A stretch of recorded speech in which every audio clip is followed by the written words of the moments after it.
Hello! Welcome to In Focus, a vodcast series where we'll be spotlighting the interesting people here at RIT NTID. I'm your host, Blake Nitko. Today, we have with us Elizabeth Liz Ayers.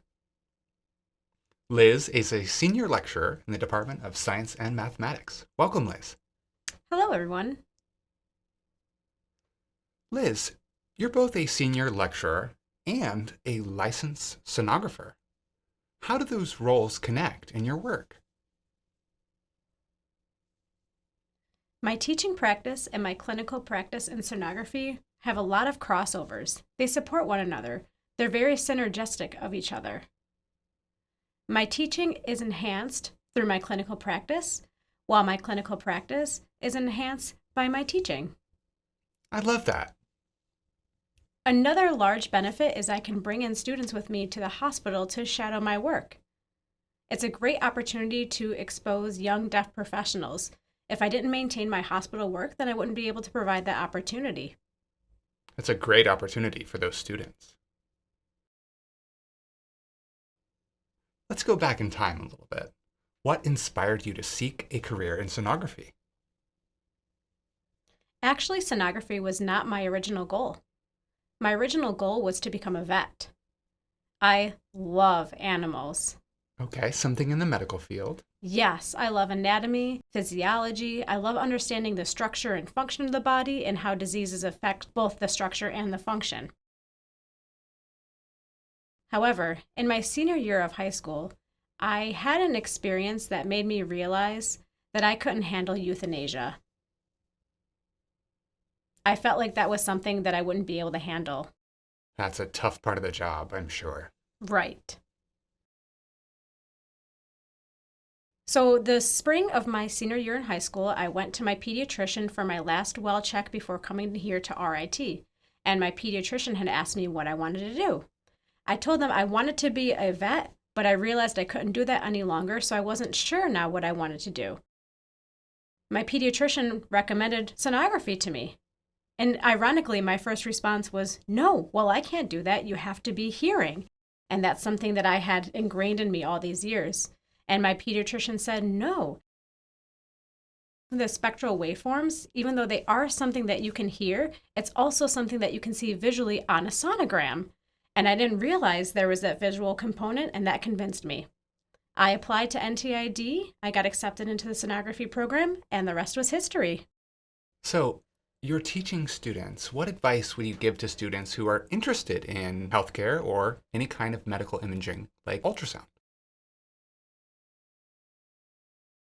My number one piece of advice is that you have to love the job. You have to love this environment. It's a very social job. You're working with people. You're working with anatomy and physiology. And so you need to have that knowledge and understanding of the body. Also, you need to have good problem-solving skills because you work with a variety of different people.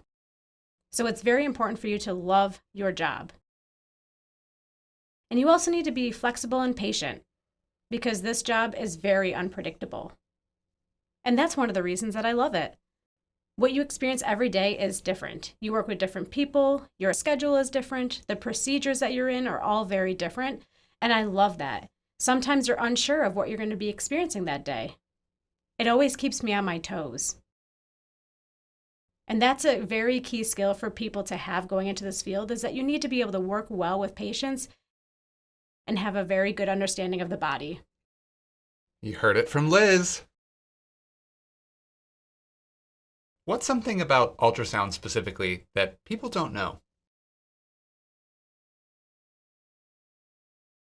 I think a lot of people don't realize how long ultrasound has been around. It's been around for roughly 60 million years, and it was found through bats. Oh. Using their echolocation. Distance is determined by the time it takes for the echo to return. So humans use nature's technology and converted it for medical purposes. That's so fascinating to me, that ultrasound was actually created by animals. And that fits my original goal of wanting to become a vet. And when I teach about the transducer, it's interesting to think about because within the transducer, there's a special crystal. The crystal has a special feature within it that if an electrical signal is sent to it, it changes the shape of the crystal. That change of shape will produce a sound wave, which bounces off a surface.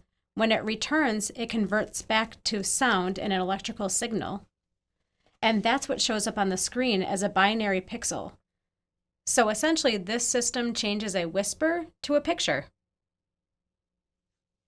That technology still amazes me. Incredible. You said a whisper. Does that mean a baby in utero could hear it? Well, yes, a fetus can hear. They can hear their parents' voices, but not the sounds produced by an ultrasound because that frequency is far too high. Liz, this is a bit of a fun question. Who's your favorite scientist and why? I actually don't have one. I grew up in a time where there were no deaf role models. I do take that back, though. Somebody who I look up to who is not deaf, because once again, I don't have a deaf role model in this field. I appreciate that. We are seeing more deaf scientists now. The field is growing. Absolutely. That's great for our current students to have deaf role models in their fields compared to those of us who studied during my time. We have deaf scientists now who are forging the path for younger professionals. But somebody that I look up to who is not a deaf scientist would be Marie Curie. That's a good one. And her work in nuclear medicine. Her husband, Pierre, worked with the crystals that I had mentioned before that create the waves for ultrasound. They identified the piezoelectric characteristic of that crystal. And the two of them were a dynamic team, a chemist and a physicist. Whereas Marie worked on the nuclear medicine, which is how I sign it, and Pierre was responsible for the ultrasound. The two of them made significant contributions to medical imaging. The original dream team, huh? Literally. Liz, I have something to show you. I'll pull this up on the screen for the audience. Here it is.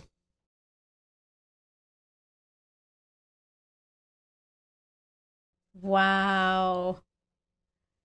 Oh, I haven't seen this in a long time. Wow. Those in the audience, you can see the cover of the Focus magazine from 2005. And Liz is on the cover. Were you a student or a postgrad? I was a young professional at that time. A young professional. Looking at this picture, what's changed from that time to now? It's been, 20 years? What's different for you? A lot. Let's see. I think I have grown a lot as a professional. When I look at that picture, I remember how nervous I was. I was a deaf individual in a hearing world. I felt I had to prove myself and build strong relationships with my colleagues. But now I'm established. I know my stuff. I'm willing to assert myself professionally now. I was much more timid back then.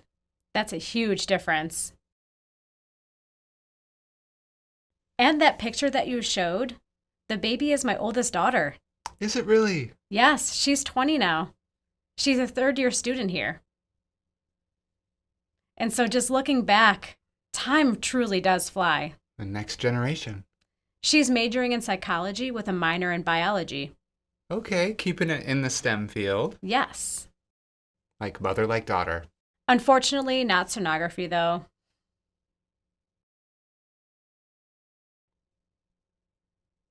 Another interesting question for you. If you could invent a futuristic tool that would improve your work, what would the tool look like? What would it be? And how would it help you? A lot of tough questions today. Maybe having some sort of floating screen that has auto captions on it if an interpreter is not available. That means I have immediate access to what's going on. A hospital is a busy environment with a lot of noise and a lot of things going on. And I don't have an interpreter with me all the time. It would be nice to have something with me along the lines of a screen, something that floats alongside me. Captioning glasses, that's a developing technology. Perhaps. It depends on how comfortable they are. I don't know. I was just talking with a medical student at Strong Hospital. They'll be going into their second year this fall. When they're working in the operating room, they have CART live captioning. A challenge for many deaf individuals in the OR is that they have to read the captions, then look at the procedure and look up to the surgeon and go back and forth between all three entities. What a delay. What they have done to solve this issue is that the surgeon will wear an iPad at torso height. And that works? It works amazingly. The student can look between the surgeon and patient a lot easier, and they're not having to look around the room for access. And so it would be nice to have something floating with me everywhere so I can have continued access. That would be great. What's the weirdest or most interesting question a patient has asked? Yeah, this is actually more of a story. I'm here for it. Patients don't typically ask me about ultrasound. They'll ask me about my experience being deaf. How do I do this? And so on and so forth. And I understand their curiosity, and I try to view that as a teachable moment. I want the patient to leave my room being wowed that they had a deaf sonographer and they realize that we can be in this field. And I want patients to tell people so that information can be spread one patient at a time. I worked with one patient, an older man from Britain. You could tell he had a very strong British accent and very formal English. And I could see by the way that he was looking at me that he had some thoughts. And so I was doing his ultrasound. And at one point he looked at me and he said, "Do you feel that your quality of life is diminished by the fact that you're deaf and you can't hear?" And so I thought about that, and I thought that was an interesting question. And I told the patient, no, I feel that my quality of life is enhanced because I can't hear. And his reaction was that he was jarred. You need to be able to hear to enjoy life. And I told the patient, no, I can see, I can smell, I can taste, I can feel. I don't need to hear. And he was taken aback by that. And it made him reframe his thinking about the ability to hear. And he looked at me then as a person. They do say if you lose one sense, your other senses are heightened. Exactly. So that was a really good conversation. And I'm hoping that he left the room with additional questions and thoughts. One thing that I realized being both deaf and a sonographer is that there's a lot of deaf gain. Because hearing is not our primary sense, we depend more on the visuals. I can catch things on screen that my hearing colleagues may not. We are much more visual people. I've even had radiologists ask me, "Liz, can you tell me what you're seeing here on the screen?" And then I realize, you're right, there is something going on with this patient. And the doctor will thank me and tell me that I'm validating what their initial thinking was. And I'm realizing now they ask me for a second opinion, not my hearing coworkers. So that's a lot of deaf gain, and it makes me feel good about the work that I do. Bottom line is deaf can. Let's both look at the camera and on 3 say deaf can. Ready? 1, 2, 3. Deaf can! That brings us to the end of this episode. Thank you, Liz, for being here with us. I've really appreciated having this conversation with you, and I've learned a lot. Yes, thank you so much for the invitation. I'm honored to be here. Thank you, and see you next time.